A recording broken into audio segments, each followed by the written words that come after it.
What if the man who had every reason, every opportunity to end your life, chose instead to risk his own to save you? On December 20th, 1943, around midday over the skies near Bremen, Germany, a severely damaged American B-17 Flying Fortress bomber limped through the clouds. Trailing smoke, engines failing, crew wounded, tail half gone. The pilot, 21-year-old 2nd LT, Charles Charlie Brown, fought to keep the plane airborne after a brutal mission. Then, a single German Messerschmitt Bf-109 fighter pulled up alongside, close enough for the pilots to see each other's faces through the cockpit glass. The German ace had the crippled bomber dead in his gun sights yet. Instead, he escorted the American crew out of danger, saluted, and flew Hawaii. This moment stands out in the vast tragedy of World War II, because it captured a rare flicker of humanity amid relentless destruction. The B-17, named the Old Pub, had been torn apart by flak and fighter attacks during a raid on a Focke-Wulf factory in Bremen. One engine was knocked out early by anti-aircraft fire, another damaged, a third later hit. The nose was shattered, the tail section mangled. Half the rudder gone, machine guns jammed or destroyed. Crew losses were heavy. One gunner decapitated, another shot through the eye. A waist gunner critically wounded in the leg. Brown himself took shrapnel to the shoulder, but stayed at the controls. The bomber had fallen out of formation. A lone straggler, easy prey. Bailing out seemed impossible for the injured men. Franz Stigler, a Luftwaffe Oberleutnant, with 22 confirmed victories at the time. Some accounts note 27, including this period. Spotted the low-flying B-17 from the ground near his airfield, while repairing damage to his own B-109. He took off, expecting an easy kill that would bring him closer to the Knight's Cross Award. But as he closed in and peered through the gaping holes in the bomber's fuselage, he saw the wounded crew struggling inside, bleeding, barely moving, defenseless. In that instant, a rule from his squadron commander echoed in his mind. If I ever see or hear of you shooting at a man in a parachute, I will shoot you myself. To Stigler, the bomber and its crew were as helpless as men descending under silk. He couldn't pull the trigger. Instead of attacking, he flew formation with the B-17, shielding it from ground flak batteries that might fire at the pair. He gestured for Brown to land in Germany or head to neutral Sweden for medical aid. But Brown pressed on toward England. Over the North Sea, Stigler saluted and peeled away, certain the damaged plane might still crash into the water. This act could have cost him his life court-martial or execution for aiding the enemy. Yet he never reported it. The bomber somehow made it home, and the story remained untold for decades. The incident took place during the height of the Allied strategic bombing campaign against German industry in late 1943. The US 8th Air Force, based in England, conducted daylight raids deep into German territory to destroy aircraft factories, ball-bearing plants, and other targets vital to the Luftwaffe. These missions were extremely hazardous. Heavy anti-aircraft fire, flak, and swarms of German fighters inflicted heavy losses. On December 20th, 1943, the target was Bremen, home to a major Focke-Wulf FW-190 fighter production facility. The 379th Bomb Group, including the Old Pub, B-17F Flying Fortress serial number 4230781, took part in the raid. It was the first combat mission for Brown's crew, making the stakes even higher. The Boeing B-17 was renowned for its durability, with 4 Wright R1820 radial engines, heavy defensive armament, up to 13.50 caliber machine guns in turrets and waist positions, and a pressurized cabin for a high-altitude flight. Yet even this rugged aircraft could be crippled by concentrated fire. During the Bremen run, intense flak damaged engines and controls early, forcing the old pub to lag behind the main formation. Stragglers were prime targets for Luftwaffe fighters, who used tactics like head-on attacks or climbing pursuits to exploit vulnerabilities. Franz Stigler flew with Jagdjesswater 27JG-27, a veteran fighter unit. His Messerschmitt Bf-109G was a fast, agile single-engine fighter armed with one 20mm cannon through the propeller hub and two 30mm machine guns, powered by a Daimler-Benz DB605 engine. Stigler, from a flying family, his father a World War I pilot, had survived multiple bailouts and amassed victories against Allied bombers. The Luftwaffe awarded points for bomber kills, with a full heavy bomber counting toward decorations like the Knight's Cross at 30 points. This event mattered because it highlighted the brutal reality of aerial warfare. Young men on both sides faced death daily, yet individual choices could transcend orders and enmity. Brown's crew survived against odds, landing at a base in England after nursing the plane across the North Sea.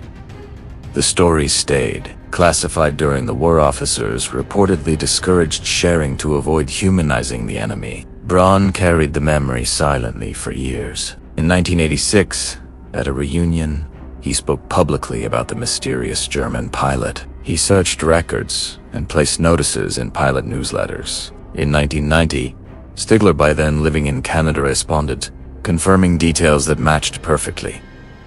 The damage scene, the escort, the salute. They met, embraced, and became lifelong friends, speaking at events together until their deaths months apart in 2008. The encounter showed how war's machinery could be paused by conscience. It occurred near Christmas, adding emotional weight, but stood on documented facts rather than sentiment. It remains a reminder of shared humanity in conflict, preserved through the pilot's own words and verified histories. December 20th, 1943, 7:30 a.m. local, timed old pub. AB-17F Flying Fortress serial number 4230781 roared down the runway at Harf Kimbledon, England. The 379th Bomb Group formation climbed steadily into the gray winter sky, bound for Bremen and the Focke-Wulf aircraft factory. For 2nd LT Chars, Charlie Brown and his 9-man crew, this was mission number 1. Nerves were tight. Oxygen masks hissed.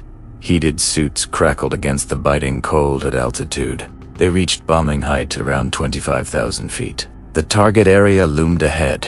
At 11:30 a.m., flak began bursting in black puffs.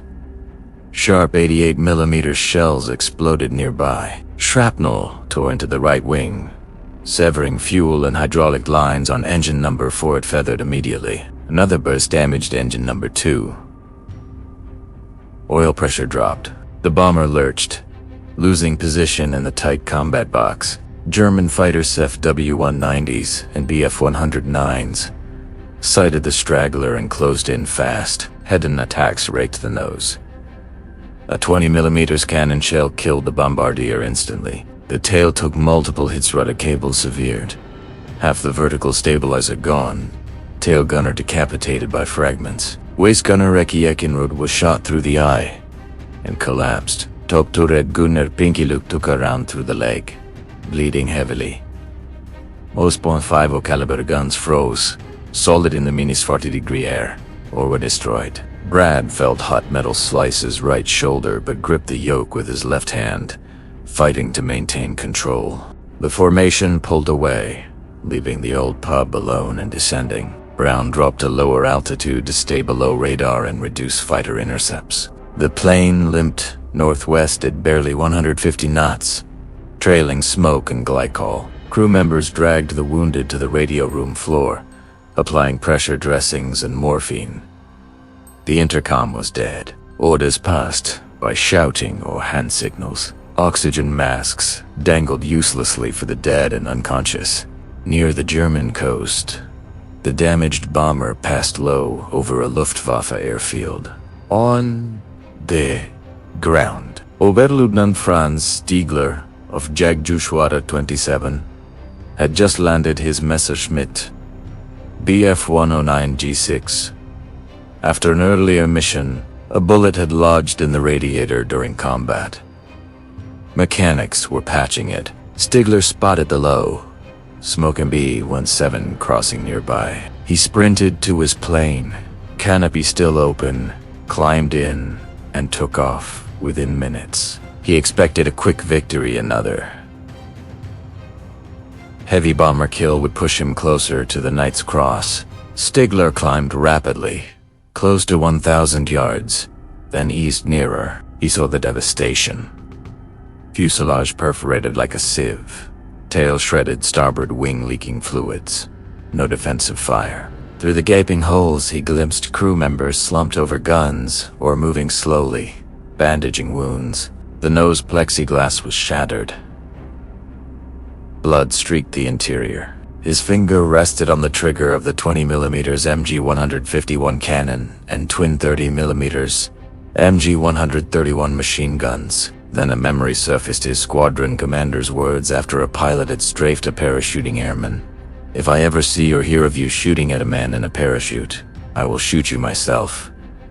To Stigler, this bomber and its crew were as helpless as men dangling under silk. He circled once, inspecting from every angle. No turrets tracked him. No tracers came his way. The plane was finished. The men inside defenseless.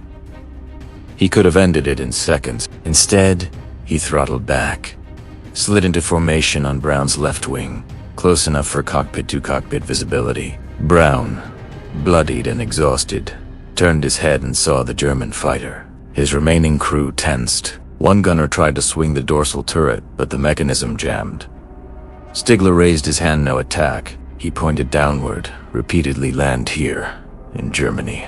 Get medical help." Braun shook his head firmly and pointed west toward England. Stigler stayed glued to the wing. As they approached the coast, German flak batteries opened up on the pair. Stigler waggled his wings to signal the gunners below, "Hold fire. Friendly aircraft present." The shells fell silent. Over the North Sea, the two planes flew side by side. Stigler gestured against Sweden, neutral territory, closer and safer for landing. Brown refused, banking slightly to hold his heading. The B-17 shuddered with every gust. Engines coughed. Fuel gauges neared empty. Brown wrestled the controls alone now. Co-pilot helping brace the yoke. Crew in the rear kept the wounded stable, whispering encouragement. Stigler maintained escort, scanning for pursuing fighters or coastal threats. No one spoke. Only the roar of engines and the wind through holes filled the silence. As the English coastline appeared faint on the horizon, Stigler raised his gloved hand in a crisp salute. He rocked his wings once more, rolled the Bf 109 inverted, and dove away toward the continent. Braun watched the fighter shrink to a speck, then vanish. Relief mixed with disbelief. The bomber crossed the coast low, wheels down on a grass emergency strip at Harfkoltisho. It bounced once, skidded, and stopped. Ground crews swarmed. Medics lifted out the living and the dead. 2 crewmen never left their positions alive. The plane was declared beyond repair and scrapped. Stigler landed back at his base, taxied in, shut down, and said nothing to anyone. Reporting the incident would have meant a court-martial at best, execution at worst. The encounter stayed buried in silence until decades later. The climax built slowly but inexorably over the cold expanse of the North Sea.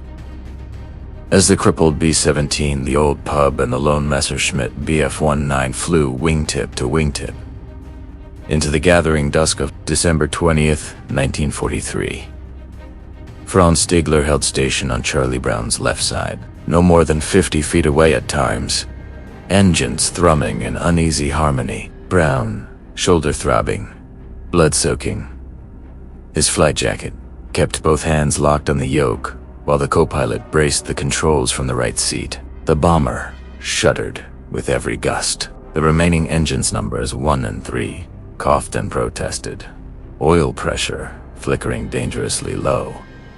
Fuel gauges hovered near empty. Behind them, the crew worked in grim silence. Waist gunners pressed bandages against wounds.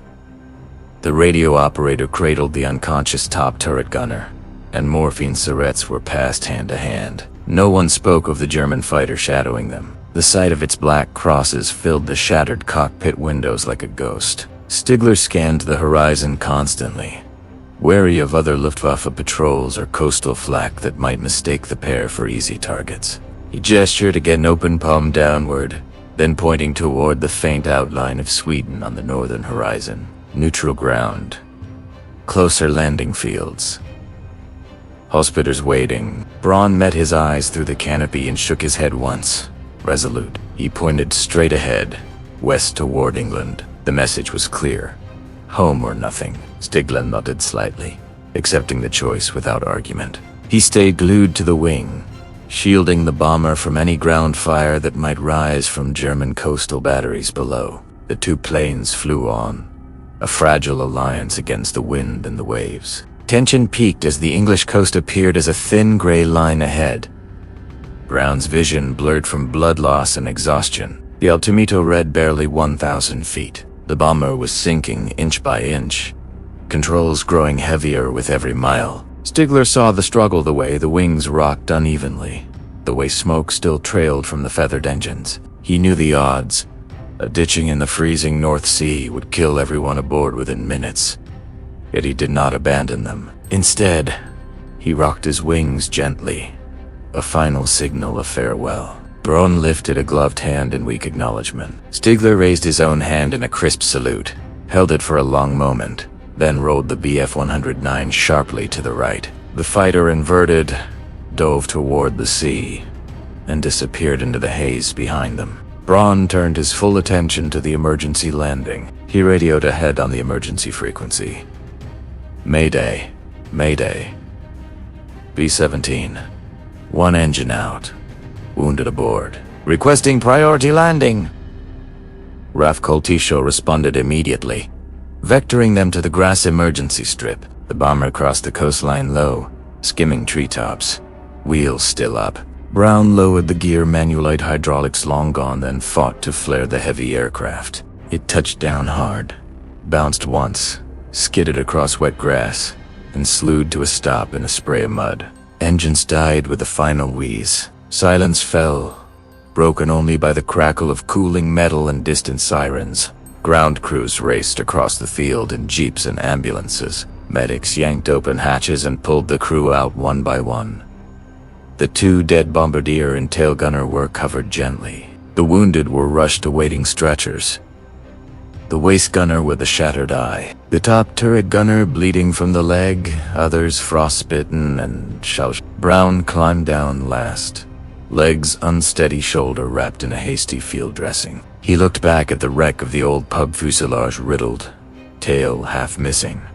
Plexiglass-nosed Ganend realized how close they had come to not making it at all.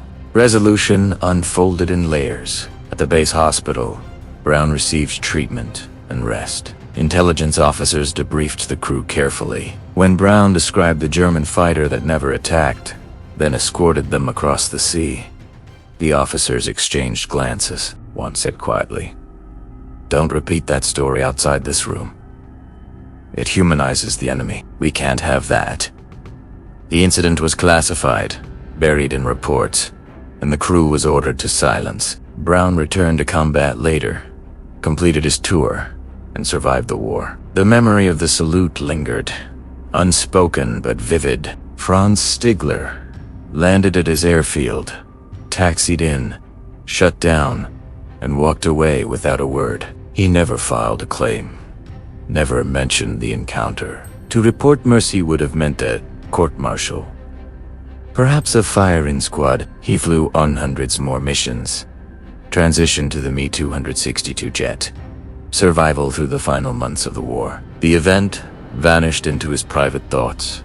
Decades passed. In 1986, at a reunion of the 379th Bomb Group, Braun finally spoke publicly about the mysterious German pilot who spared them. Moved by the act, he began searching, placing notices in aviation magazines, contacting Luftwaffe veteran groups. In 1990, a letter arrived from Canada. Franz Stigler had read the account and recognized every detail. The damage to the bomber, the gestures, the salute. They spoke by phone, voices cracked with emotion. Later that year, they met in person. Braun embraced the man who had once held his life in his gun sights. Stigler explained simply, "I saw your crew. They were already dead, men flying. I could not shoot." They became friends, attended reunions together, spoke at events, and shared the story openly until both passed away in 2008. Braun in March. Stigler in May. The lesson was clear and enduring. In the machinery of total war, where orders demanded destruction, one man chose conscience over victory. 9 lives were spared not by strategy or firepower, but by a moment of recognition. The enemy was also human. No side triumphed in that sky.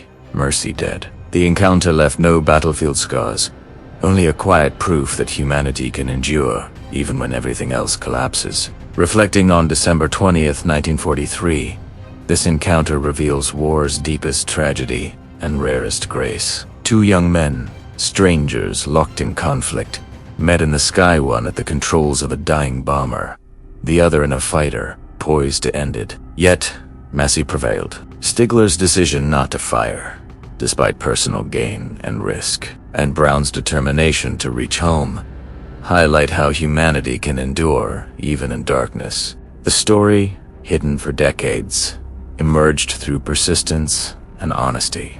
Their reunion decades later, turning enemies into friends, shows reconciliation's power. It stands as evidence that individuals, not nations, hold choices-defining moments. In a war claiming millions, this act saved lives and preserved dignity. Today, it urges reflection on empathy across divides. War demands obedience, but conscience sometimes calls louder. The pilot's bond reminds us shared vulnerability unites more than ideology separates. In remembering, we honor not victory, but the courage to choose compassion. We have written the sources from which we got this story in the description of this video. We have always been, and will be, supporters of the oppressed, regardless of their color, race, or country. This world and its creator are also with the oppressed. Like, if this forgotten World War II story touched you, comment your thoughts. What does this act of mercy mean today? Subscribe for more hidden tales from World War II. See you in the next WWII story.